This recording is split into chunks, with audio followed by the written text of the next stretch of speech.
First in high definition. Live, local, late breaking. This is WNBF News Today at 5. And good morning. A suspect in jail this morning after being connected to 3 crimes in North Myrtle Beach. The accusations just ahead. And time's running out for you to sign up for insurance through the Affordable Care Act, but there's help rolling into our area today. The U.S. has seen a record number of measles cases. I have the symptoms of the disease to look out for. Plus, going back to work can be stressful for first-time moms. We've got advice on how to get you and your baby back on a routine. Our temperatures are dropping this morning. Some could be below the 30s real soon. Marla has where we are right now. Marla, good morning. Good morning. Yeah, we are going to see these temperatures drop over the next couple of hours for a lot of folks. In fact, now down to 27 in Laurinburg, 31, so below freezing in Florence, and 34 in Myrtle Beach with 32 in Conway.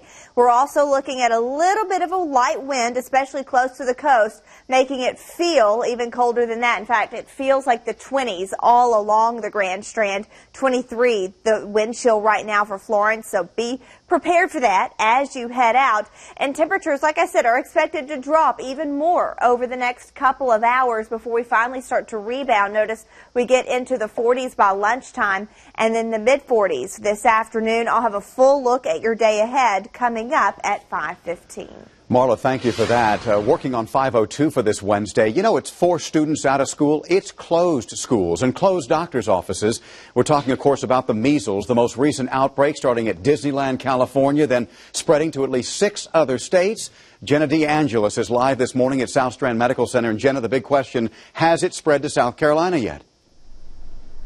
Not yet, David. The South Carolina Department of Health said there have been no cases reported in our state. Now, the Centers for Disease Control did issue this health alert, letting us know the measles are on the move, growing to nearly 100 cases since last month. You can have the early stages of measles, not realize you have it, go to see a movie, cough once, leave. At the end of the movie, the next people come to the movie theater an hour and a half, 2 hours later, can all be infected now if they're not protected from that virus. It's that infectious. The problem with the measles is, 1, it's deadly. 2, it may be hard for doctors to diagnose. You see, in the early stages, it just looks like a common cold, so you could have a fever, a cough, and just feel down. That's when it's contagious. Then 2 to 4 days later, it's followed by a rash. The measles can lead to pneumonia or even death. The disease was just about eliminated from our country in 2000, which is why its return is so alarming for those in the medical field. I don't know any doctors who have even seen 1 case of measles in their life, and I've been in practice for 10 years. I've never seen measles. It's going to be very hard to catch when and if it comes to our area. There was a record number of measles cases reported last year, according to the CDC. More than 600 cases were reported in 27 states, North Carolina included. Now, coming up, the steps you need to take to keep your family safe. Reporting live in Myrtle Beach, Jenna DeAngelis, WNBF News. All right, thank you, Jenna. New details right now as time is running out for 2 Japanese hostages who are being held by ISIS extremists. Mandy Knoll is joining us from the live desk. And Mandy, the mother of one of these men, is now pleading, trying to get her son back. That's right, Theo. Kenji Goto's mother appealed publicly to Japan's prime minister, saying, please save Kenji, after his captors issued what they say is their final death threat. She begged Japan to work with the Jordanian government to save Goto, saying he only has a little time left. He's being held with a captive Jordanian pilot. ISIS is demanding the release of an Iraqi woman sentenced to death in Jordan for her involvement in a 2005 terror attack. The message was released yesterday. It says both men will be killed in less than 24 hours if the woman is not released. Theo? All right, thank you, Mandy, for that update. In North Myrtle Beach, an armed robbery suspect is behind bars this morning. Dispatch officials tell us the suspect was wanted in connection to 3 armed robberies at fast food restaurants in North Myrtle Beach. Police are still investigating, and we, of course, will bring you updates on air and online. In Marlborough County, a man who police believe is connected to 2 shootings has now turned himself in. Police say 19-year-old DeAndre Maliki shot a man in the back at a home on Hamlet Highway earlier this month. The victim was taken to a local hospital and survived. He's charged with attempted murder for that crime. And then on Sunday morning, Muhammad Johnson was shot and killed at a dance at the Old Marble School on King Street in Bennettsville. Maliki called police and surrendered yesterday. He's facing a murder charge for that shooting. Police are still investigating both of these cases, with Maliki as the main suspect in each. In the meantime, all three men wanted for violent crimes in Bennettsville are now off the streets. Police say Akeem Brown turned himself in. He's now charged with armed robbery and assault by mob. Investigators say he was part of a group of men who attacked another man and robbed him. Brown was also connected to a group who beat a man with a pipe after hearing the guy had cash inside his home. Marcus Johnson and Raekwon Waddell also facing violent crime charges in connection to these cases. Police say all three will go before a judge either later this week or early next week. Happening today, a workshop in North Myrtle Beach to bring more homes into that city. It's to discuss possible changes to the Parkway Plan Development District. Now, this would allow for the construction of brand new homes. Elstart wants to build about 740 of them, single-family homes, townhouses, and condos, to expand Grand Dunes into North Myrtle Beach. They'd be bordering Highway 22 near Barefoot Resort. Plans also include adding lanes to Water Tower Road, which would desperately be needed to take on the increase in traffic.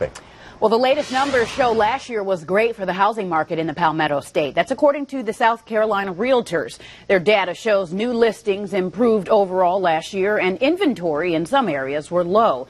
Closed sales increased to almost 60,000 compared to 2013, and there were a little over 31,000 homes on the market as we rang in the new year. Experts say these are good signs the market will continue to grow in 2015. New this morning, nearly $14 million has been invested in the new Myrtle Beach Sports Center. That's according to the South Carolina Department of Parks, Recreation, and Tourism. Representatives tell us the Sports Center is on track to be finished in March. The first event will be held on the 7th of that month. The 100,000-square-foot indoor tournament facility is designed for tournaments and games. Once open, at least 5 new full-time positions are expected to be created. Palmetto Pride grants are helping several organizations in our area. $2,500, in fact, given to the Carolina Forest Civic Association. That grant money will be used to cover part of the beautification plan for the Carolina Forest Boulevard River Oaks Median project. That project will add plants to the median. Total expenses for that project, including future maintenance, will be over $30,000. Other programs to receive grants were Keep South Carolina Beautiful. That program in Horry, Darlington, and Georgetown counties. All schools in both Horry and Florence counties getting thousands of dollars to put toward teaching kids about keeping the state clean. In the meantime, Governor Nikki Haley has unveiled a new website. It explains what she claims is the largest tax cut in the history of the Palmetto State. The plan has 3 parts in all. It would cut our state income tax to 5% over the next decade, get rid of the legislatively elected Transportation Commission, and as you heard before, it would increase the gas tax by 10 cents over the next 3 years. That would cover fixing our roads. You can learn a lot more about this plan and the 3 parts under this story on the local tab of WNBFnews.com. And coming up at 6 o'clock, more of a detailed look at just how much it's costing the state to have these unsafe roads. 5:08 right now. If you need help signing up for health exchanges using the Affordable Care Act, we want to let you know about an event that's happening in the PD today. The Blue Cross Blue Shield of South Carolina's RV will be in Florence through Saturday. It's being held from 9 a.m. to 6 p.m. Representatives will be there to let you know about requirements and to review plans. They'll also check to see if you're qualified for federal money to help pay for your monthly premium. You can find the RV at the Bilo on West Palmetto Street. A first-of-its-kind court has opened in South Carolina. The Homeless Court hopes to help those in need facing nonviolent criminal charges. The court's organizers say some homeless only commit crime to find shelter. They also say criminal convictions keep the homeless from getting jobs to support themselves. Defendants have to be actively involved in treatment programs before the court can hear the case. The idea of homeless people going through this cycle of getting arrested for minor offenses, going to jail for 30 days, getting out, and then getting arrested again. It's just a cyclical thing where there's no cure or stop to it. This program seeks to get people involved, find the root problem of their issues. Well, right now the court is only in Columbia, but there are efforts underway to expand it. All right, get ready, folks. The newest sporting goods store in Myrtle Beach is hiring. Gander Mountain has posted some 11 positions, 4 part-time sales associates, 2 customer service associates, and 5 supervisor positions, all up for grabs. That store expected to open sometime this spring. It'll be right there on Highway 501 in Carolina Forest. You've probably seen the construction going on there. We have a link to the applications under the story at WNBFnews.com. It is also under the local tab.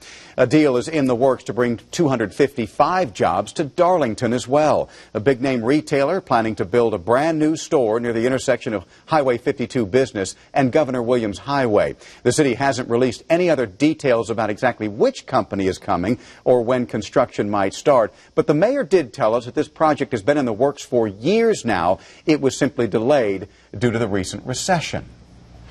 Becoming a new mother can be a very happy yet stressful time. It certainly can, but there are certain steps you can take to make it a little bit easier. Raycom News Network reporter May Ferris takes a closer look. New at 5.